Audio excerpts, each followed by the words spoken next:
આજે આપણે સિમ્પલ મગનું શાક ટેસ્ટી અને કેવી રીતે બનાવીશું ચલો ત્યારે આને બનાવીને શરૂ કરીએ। આપણે મગનું શાક બનાવવા માટે એક વાટકી મગ લઈશું। મગને એક વાસણમાં લઈને બે પાણીથી સરખી રીતે આપણે ધોઈ લઈશું। એમાં આપણે પાણી ઉમેરીને મગને 2 કલાક આપણે આને પલાળી રાખવાના છે।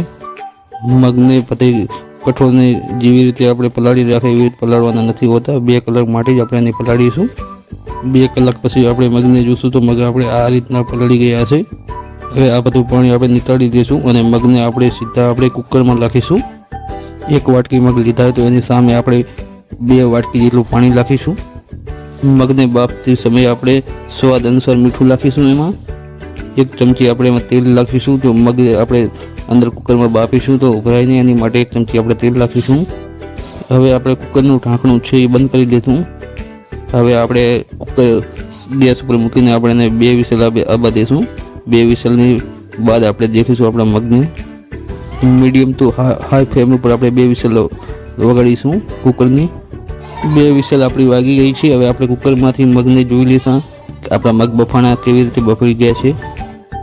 ચમચી વડે આપણે મગને દેખીશું તો આપણા મગ એકદમ સારી રીતે બફી ગયા છે। હવે આપણે એના વઘાર કરવા માટે એક કઢાઈ લઈશું। આપણે કઢાઈમાં આપણે 4 ચમચી આસપાસ તેલ ગરમ કરવા રાખ્યું છે। એમાં તેલ ગરમ થાય તો આપણે 1 ચમચી એમાં આપણે રાઈ નાખીશું। રાઈને બરાબર કડકી જાય પછી રાઈ આપણી કડકી ગઈ છે। હવે આપણે અમે અડધી ચમચી જીરું નાખીશું। 2 સૂકા લાલ મરચાં નાખીશું એમાં અને વાટેલા લીલા મરચાં અંદર નાખીશું। 1 ચમચી આપણે વઘારમાં હળદર નાખીશું। 1 મીડિયમ સાઇઝનું આપણે ટામેટું એમાં ઉમેરીશું। વઘાર આપણે સરખી રીતે તૈયાર થઈ જાય તો આમાં આપણે બધા મસાલા એડ કરવાના છે। મીઠું આપણે મગ બાફતી વખતે નાખ્યું છે, જરૂર પડે તો આપણે મીઠું એમાં ઉમેરીશું। 1 ચમચી એમાં લાલ મરચું ઉમેરીશું અને 1 ચમચી ધાણા જીરું ઉમેરીશું। એમાં 1/4 એમાં ગરમ મસાલો ઉમેરીશું। હવે આ મસાલાને બધી રીતે સરખી રીતે આપણે મિક્સ કરીશું। મસાલો સરખી રીતે આપણો શેકાઈ જાય તો આમાં આપણે થોડું પાણી એડ કરીશું। હવે આપણે એને ધીમા ગેસ ઉપર એને કૂક કરવાનું રહેશે। પાણી નાખવાથી આપણો ટામેટા સરખી રીતે મસાલો આપણો એકદમ સરસ રીતે મિક્સ થઈ જાય છે। મસાલો આપણે 5 થી 10 મિનિટની અંદર સરખી રીતે પાકી જશે, તેલ ઉપર આવી જશે। હજી આપણે આને 1 થી 2 મિનિટ સુધી સાતરવાનું છે સરખી રીતે। શાકનું એકદમ ગ્રેવી જેવું એનું ટેક્સચર આવી ગયું છે। જે આપણે મગ બાફીને રાખ્યા હતા એ હવે આપણે એમાં ઉમેરી દેવાના છે। મગને આપણે એમાં સરસ રીતે મિક્સ કરી દઈશું। મગમાં આપણે નોર્મલ પાણી નહીં નાખીશું, આપણે એમાં ગરમ પાણી યુઝ કરીશું। મગમાં ગરમ પાણી નાખવાથી આપણો મગનું શાકનું એકદમ ટેસ્ટ એકદમ બરાબર આવ્યું છે। આપણે એમાં 1 વાટકી જેટલું પાણી ઉમેરીશું। ફરીથી આપણે મગને સરસ રીતે હલાવી લઈશું।